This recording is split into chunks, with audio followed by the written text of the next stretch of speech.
ambil undi, tak dapat masuk, berebut, sumpah maki serana semua masuk Facebook, Instagram. Bila buka muka tu tak datang pun, kan? Tak datang pun. Jadi ambil lah peluang tu. Nah, okey, baik yang pertama. So yang kedua, umrah kalau ke dalam tu berarti berziarah ke Baitullah di Makkah dengan berihram umrah untuk mengerjakan tawaf, sa'i dan lain-lain rukun serta yang wajibnya. Ya. Yang kedua, umrah diwajibkan ke atas seluruh muslim yang telah memenuhi syarat. Apa syarat dia? Ada duit, sehat tubuh badan, aman perjalanan, maksudnya tak berlaku perang, tak berlaku penyakit. Macam Covid dulu kan 2 tahun, 2020, 2021 tak boleh. 2022 separuh sikit saja. So benda-benda macam tu pun memberi impak juga kepada syarat-syarat tadi. Dan yang ketiga, sekali dalam seumur hidup dan disunatkan mengerjakannya berulang-ulang kali. Hadis Nabi Muhammad sallallahu alaihi wasallam an Zaid ibn Sabit radhiyallahu anhu qala Rasulullah sallallahu alaihi wasallam al-hajju wal umratu faridatan la yadurruka biayyihima bada'ta. Maksudnya, daripada Zaid bin Sabit berkata, sabda Rasulullah sallallahu alaihi wasallam, haji dan umrah itu diwajibkan ke atas kamu setelah cukup syaratnya dan kamu boleh mengerjakan yang mana terlebih dahulu. Tuan, bila kita buat ibadah haji ni tadi, automatik ada haji, ada umrah. Cuma masa dia mungkin lambat. Jadi bila mungkin lambat ada peluang nak pergi umrah, boleh tak kita buat umrah dahulu? Boleh. Nah, ada peluang, ada cukup syarat, pergi. Kalau haji ni mungkin lambat, kita tak tahu lagi bila nak pergi. Setakat hari Jumaat yang lepas jam 4 petang, siapa yang mendaftar tahun giliran dia menunggu tu adalah 145 tahun waiting. Menunggu. Bak kata orang yang suka ke gurau kasar dengan kami ni, 145 tahun sempat mati 2 kali ke. Sempat mati. Dia nak gurau kasar, nak bantai kita kan dalam nada-nada sinis gitu. Kata terulang lah kan. Nampak? Sebab waiting dalam 3.5 juta, anggaran gitulah, 3 juta lebih lah. Apabila kita ni dapat kuota dalam 30,000 lebih saja, 3 juta lebih baringan 30,000, itulah sebabnya angka kita dapat itu. Lama. Baik. Yang kedua, al-umratu ilal umrati kafaratun lima bainahuma wal hajjul mubrah mabrura laisa lahu jazaa'un illa al-jannah. Umrah itu kifarah, penghapus dosa, bagi dosa-dosa yang dilakukannya di antaranya dengan umrah. Yang sebelumnya haji, yang mabrur itu balasannya adalah syurga. Siapa buat haji ni dapat hak mabrur, maka balasannya adalah syurga Allah Ta'ala. Cuma bila konteks mabrur ni, berapa dia punya kualiti dan mati yang susah. Nak dapat mabrur ni payah. Dia ada dua keadaan. Satu dari segi ilmu kita nak beribadah ni tadi, satu lagi nak jaga akhlak hati kita. Kadang-kadang ada orang ada ilmu, akhlak tak ada. Ada orang akhlak bagus tapi ilmu tak ada. Ada yang ketiga dua-dua langsung tak ada, kau ajar lagi, tapi datang juga buat umrah. Yang keempat, kedua-duanya ada. Yang ni payah nak cari. Sebab tu belajar tuan-tuan. Kita tak cakap bagi pihak syarikat umrah ataupun bagi lagi. Tapi bila kita di kaedah, kita mengajar ni tadi.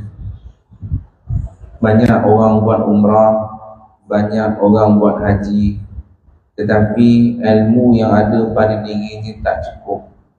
Kita khawatir umrah dan haji ini tidak tepat. tidak menepati syarat-syarat hukum. Kod menepati pun tidak sesempurna. Sisira saja. Nah, kalau sempurna itu alhamdulillah. Lepas tu dia kata apa? Di akhir zaman ni nanti orang mengerjakan ibadah haji ni tadi, termasuklah umrah, seperti pergi melancong. So tak nak aku lagi. Nah, so kita belajarlah. Sebab kalau kita semak balik ibadah solat kita daripada mula ambil wuduk sampai pergi salam, pasti akan ada kekurangan dia. Apatah lagi haji, seumur hidup sekali je. Tuan-tuan takkan dapat pergi kali kedua lagi dah. Start 1 Januari 2019, siapa-siapa pernah pergi haji nak daftar balik pergi kali kedua, takkan dapat lagi dah. Takkan dapat lagi dah. Baik. Seterusnya. Kalau tengok slide seterusnya tadi ada gambar 3 orang lah. Seorang perempuan, seorang lelaki pakai pakaian ihram, dan di kat situ ada tulis rukun umrah. Rukun umrah ni tadi ada 5. Yang pertama niat ihram umrah. Yang kedua tawaf umrah. Yang ketiga sa'i umrah. Sebenarnya kalau nak ikutkan tak payah dah sebut umrah-umrah tu pun. Rukun umrah. Pertama niat, kedua tawaf, ketiga sa'i, keempat bergunting ataupun bercukur, hak yang kelima tertib. Tu je. Nah, kalau dah rasa panjang sikit ayat tu makna niat ihram umrah, tawaf umrah, sa'i umrah, bergunting bercukur umrah. Oh banyak sangat ayat itu. Enak. So clear tak? 5 perkara. Pertama niat, tawaf, sa'i, bergunting bercukur dan tertib. Baik. Ini carta aliran amalan umrah. Okey, baik. So benda-benda ni ada yang kita ikut kat situ lah. Kita akan langkau mana yang ni. Okey, baik. So tuan-tuan, puan-puan, saya tak nak cerita hak situ dulu. Kita cerita perjalanan daripada rumah. Boleh? Sekarang baru bermula. Baik. Daripada rumah, ada tak ibadah-ibadah yang tertentu kita boleh buat? Yes, umrah tu cerita kat sana. Tapi permulaan persiapannya berada di rumah, boleh buat tak? Boleh. Ada tak ibadah? Ada. Jadi bila ada, rebut peluang, jangan biarkan. Okey, dekat rumah apa nak buat? Ni kira hari nak berjalan ni. Sekejap lagi kan kita punya flight pukul 4. Nak lampu diri dekat Kelah Air kan pukul 12. So pagi ni apa nak buat? Yang pagi ni ada ibadah tertentu. Kalau buat kerana Allah dapat pahala. Yang pertama, perkemaskan diri, bersihkan tubuh badan kita. Hak yang mana ada janggut, ada kumis, ada misai, ada jambang, tak? Hak tu trim bagi cantik. Tak? Hak kot rambut panjang, potong bagi perkemas elok. Hak yang bulu ketiak tu dekat 3, 4, 5 cm tadi potong bagi licin, bersih, cantik, gemah. Hak bulu hari-hari tadi, hak panjang tadi tembus rambut macam hutan rimba, bagi cukur, bagi bersih, cantik. Hak itu kalau buat kerana Allah Ta'ala dapat pahala tak? Dapat pahala. That means nombor 1, apa segala bulu-bulu yang ada pada kita ni tadi, sila perkemaskan cantik, bersih. Rambut, misai, janggut, jambang, kumis, bulu ketiak, bulu kemaluan, clear kan? Lepas tu orang suka cerita kat sana ni, saya suka cerita dari rumah. Okay, baik. Satu dah, dapat ibadah tak? Dapat ibadah. Kuku potong bagi cantik, bersih. Jangan nak panjang simpan-simpan tadi. Jangan nak panjang simpan. Kuku apa lagi yang bersih pada diri kita tadi? Tu je lah kan? Kuku, bulu. Hak tu kena bersihkan. Baik. Yang kedua, dah selesai bersihkan perkemah diri kita tadi, yang kedua tadi adalah mandi. Mandi.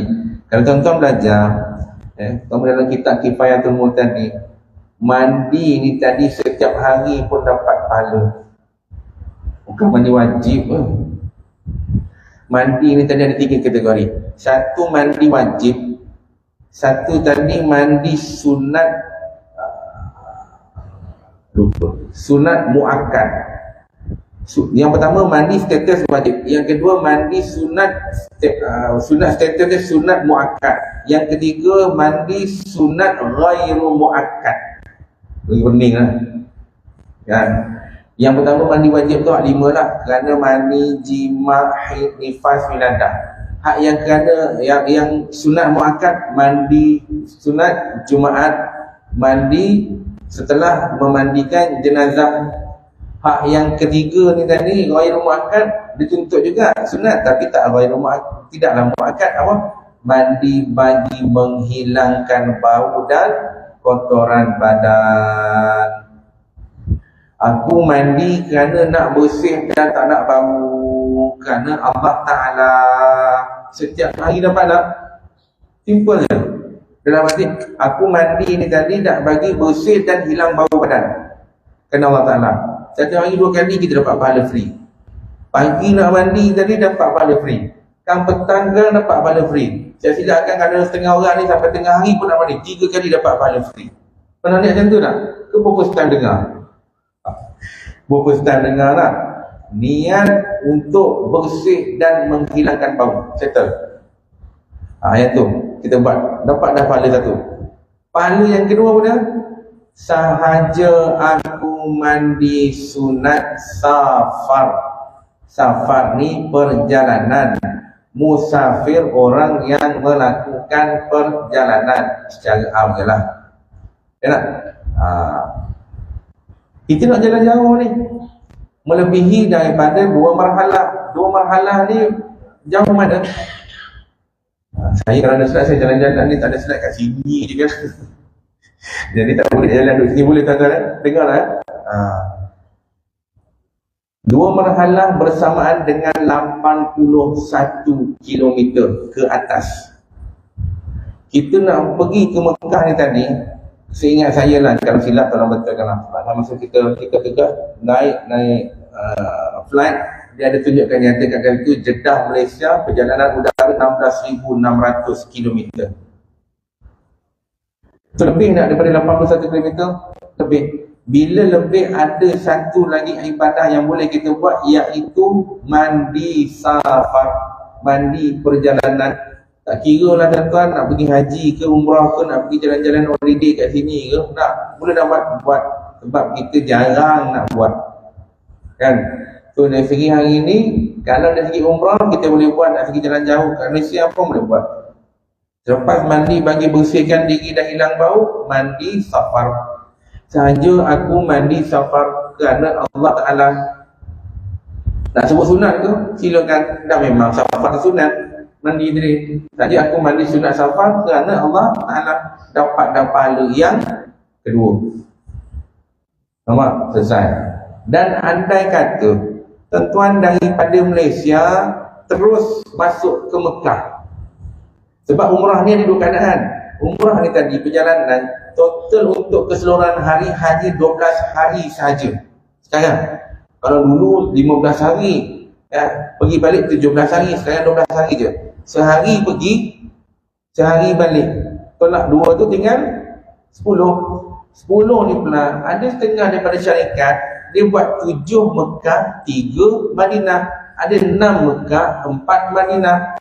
So ada yang turun ke Madinah dan ada yang turun ke Mekah. Kalaulah turun ke Madinah, cukup sekadar 2 jenis mandi tadi. Mandi bersih dan hilangkan bau, dan mandi safar. Manakala orang yang ambil pergi masuk Mekah dahulu, tambah lagi satu mandi. Mandi apa? Mandi sunat ihram. Mandi sunat ihram. Sebab kita nak pakai pakaian ihram dan juga kita akan berada dalam pantang larang. Tuan-tuan biasa tak dengar ada 2 perkataan yang kadang-kadang orang kita selalu salah guna perkataan. Yang pertama kita panggil mahram, yang kedua kita panggil muhrim. Betul tak? Mahram, muhrim. Orang kita kadang-kadang ngaji bantai nampak ayat macam marah sikit jadilah kan. So pada dalam Facebook Instagram kadang-kadang semua nak jadi ustaz mufti belaka. Mamat tu keluar dengan perempuan tu lah, mana boleh, tu kan bukan muhrim dia. Ya kan? Keluar pula tu bukan muhrim dia. Mahram ni maksud orang yang haram dikahwini. Mak ayah tak boleh kahwin, adik-beradik tak boleh kahwin, pak saudara, mak saudara, haflah bapa ni tak boleh kahwin. Dan ada lagi lah, boleh cari nanti. Nak yang tak boleh dikahwini tadi. Susuan, saudara susuan tak boleh dikahwin. Nampak? Muhrim tu maksudnya orang yang berada dalam pantang larang ihram. Muhrim bermaksud orang yang berada dalam pantang larang ihram. So, cuba bina ya. Mamat tu keluar dengan perempuan tu lah, itu kan bukan orang yang berada dalam pantang larang ihram. Apa guna? Itu kan bukan muhrim dia, yang salah kan? So guna ayat tu biar betul sikit. Okay. So balik pada asal, boleh mandi sunat ihram tadi daripada rumah, dapat dah 3. Cuci, kemaskan diri, mandi sunat bersih dan hilang bau, mandi sunat safar, mandi sunat ihram. 4 dah perkara boleh kita buat. Tu daripada rumah. Barulah bersiap. Nak pakai pakaian ihram kat mana Ustaz? Terulang. Ada orang nak pakai di KLIA, silakan. Ada orang nak pakai daripada rumah pun, silakan. Cuma kadang-kadang kita bila duduk rumah flat ni tadi, tak kira lah flat ke, PPR ke, apartment ke, kondo ke, dia ada mata-mata yang memandang. Kalau mata-mata semua mata lebah tak apa. Ni ada juga mata lalat, PhD pun banyak. Faham tak? Kod-kod gitulah. Saya kod-kodkan perkataan itu. Perasaan hasad dengki dah banyak. So, lagi umrah lah tu. Duit banyak ni Mamat ni. Tu nak nunjuk lah tu, nak pergi umrah. Macam ada seorang dia ada duit kan. Tu pun nak pakai di rumah. Mulut orang. Kan dia mata-mata lalat ni. Siapa nak ngelak itu boleh pakai lain. Kalau tuan-tuan rumah bawah ni tadi keluar daripada rumah masuk pintu kereta, siap pakai je lah, pakai ihram, tak ada masalah. Kalau duduk-duduk rumah flat ni kena fikirlah, rumah bertingkat. Baik, itu satu. Selesai dah. Baik. Daripada rumah selesai tak? Ada soalan? Tak ada. Alhamdulillah. Yang kedua, kita nak cerita berkaitan dengan bab wuduk. Kita tak cerita lu bab umrah tu. Ini yang paling penting ni. Ada 2 benda, 3 benda paling penting. Tentu ingatkan saya, takut saya terlupa. Wuduk, aurat, haid, nifas. Ya? Haid. Okay. Ingatkan itu, takut saya terlupa. Yang pertama tadi saya cerita tadi tu sunat yang patut kita buat, yang kadang-kadang penceramah terlepas untuk berkongsi. Itu pertama. Selesai tak bab sunat tadi? Selesai. Bab yang kedua, wuduk. Okay, baik. Wuduk selama hari ni kita pakai, kita menggunakan pendapat mazhab mana? Syafi'i. Kita pakai pendapat mazhab mana? Tuan-tuan okey ke dengan saya ke? Boring ke? Wah. Ke tak tahu? Ke mana nak jawab? Mana jawab aku bagi mudah. Kita pakai mazhab apa sekarang ni? Syafi'i. Yang mana mazhab Syafi'i ni kata apa? Kalau sentuh lelaki dan perempuan, batal tak wuduk? Batal. So bila batal tadi, kita nak pergi ke Mekah sana dapat pekerjaan umrah tadi, macam mana? Kita mazhab ada berapa? 4. Mazhab Maliki, Syafi'i, Hanafi, Hanbali. So sekarang ni Mas Syafi'i kata, okey sekarang ni kalau sentuh lelaki perempuan batal. Tuan-tuan perempuan nak pakai mazhab mana? Maliki. You. Syafi'i juga. Hanafi. Siapa sebut Maliki? Bolehlah kita santai gini lah. Formal sangat boring pula. Saya dah letih lah formal ni. Dah. Kalau buat saya suka jadi kalau dengan tabung haji ataupun di rumah kat anak masuk lagu tu masuk nanti apa live tu tak nak jam otak terlampau protokol dengan kan. Maliki takkan tadi disebut Maliki, Dia time ni memang tak angkat lah. Hanafi, Hambali, Syafi'i juga.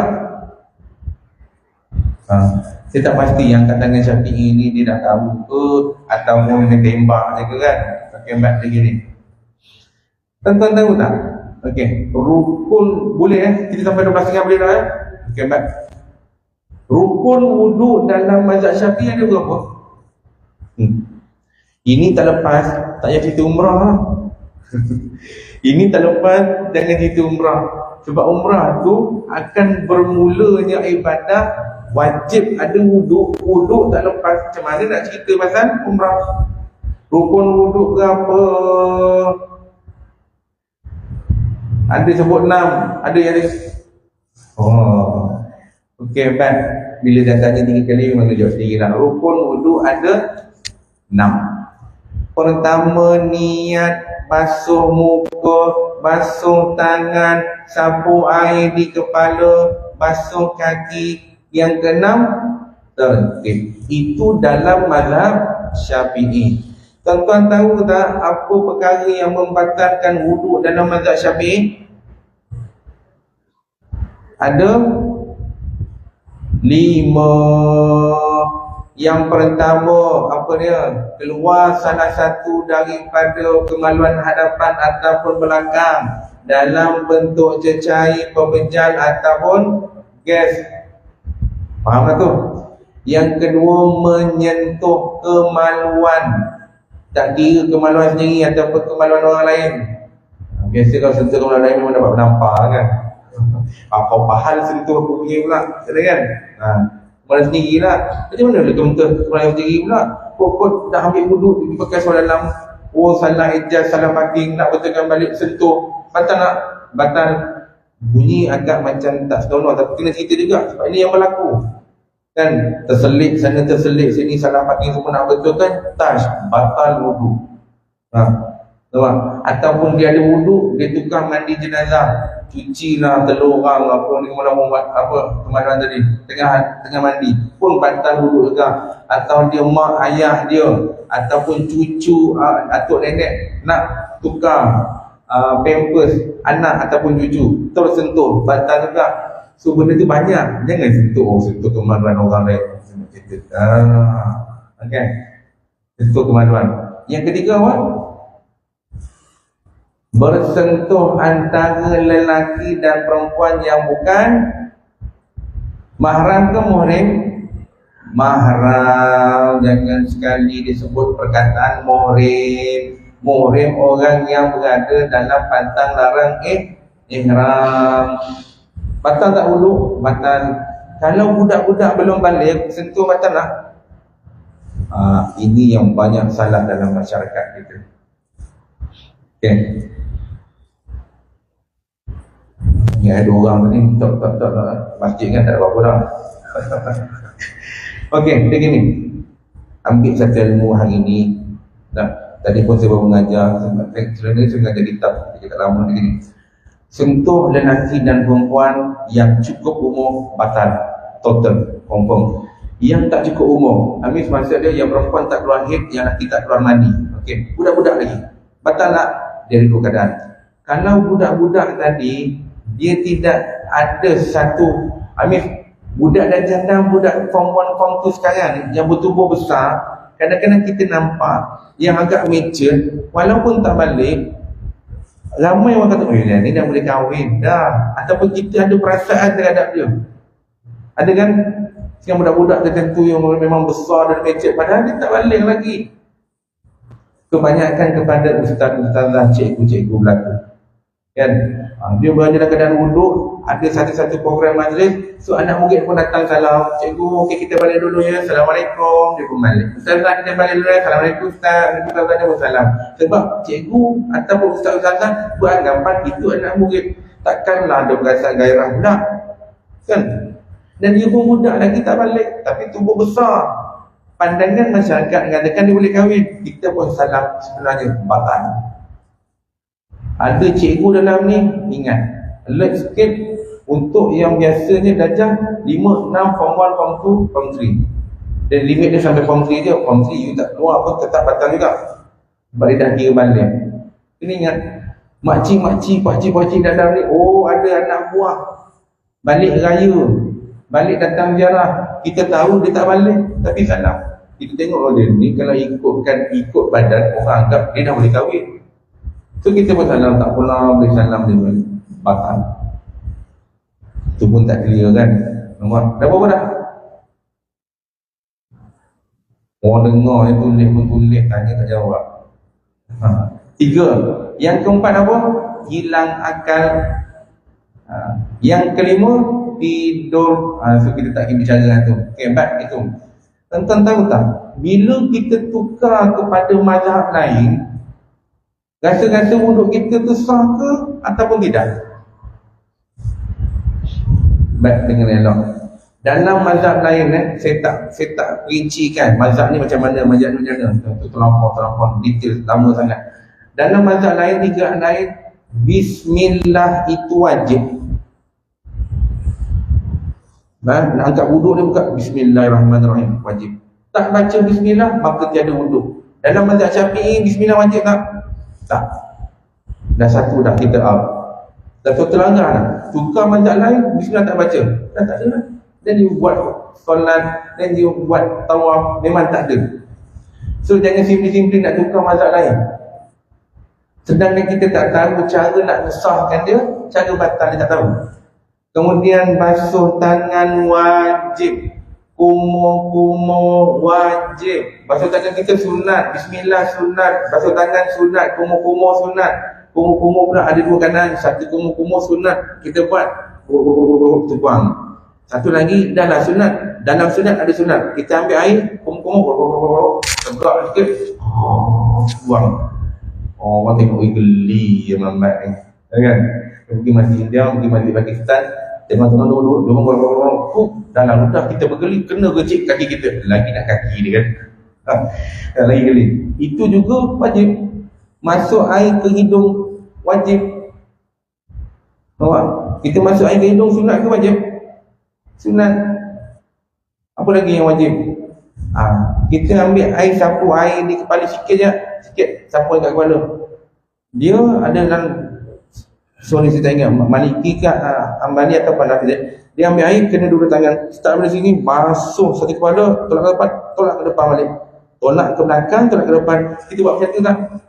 Tak. Maka tak sah. Berapa dah berapa dah kita out. Dalam mazhab Maliki, bila buka air, cuci, gosok itu wajib. Kita hari ni berapa banyak kat belakang buka air, kita gosok muka saja, tangan, ulu je. Adalah gosok sikit kan. Kalau 10 orang tu 5, 6 orang tu gosok lah. Yang lain tu, yang tu je. Tak gosok, tak sah. Terutama kaki. Orang buka, dia pun jiwa kaki macam tu dia kan. Tak sah. So bukan sedang nak tukar ke mazhab lain. Okay. Apa yang membatalkan pula? Sendawa batal lah dalam mazhab Syafi'i. Kenyang makan ayam tadi. Tak batal. Dalam 3 mazhab tadi ada yang batal. Perut kita kadang-kadang berkeroncong. Pernah tak berlaku? Tak pernah berlaku. Hebat belaka. Tak pernah beroncong, perut berbunyi, batal.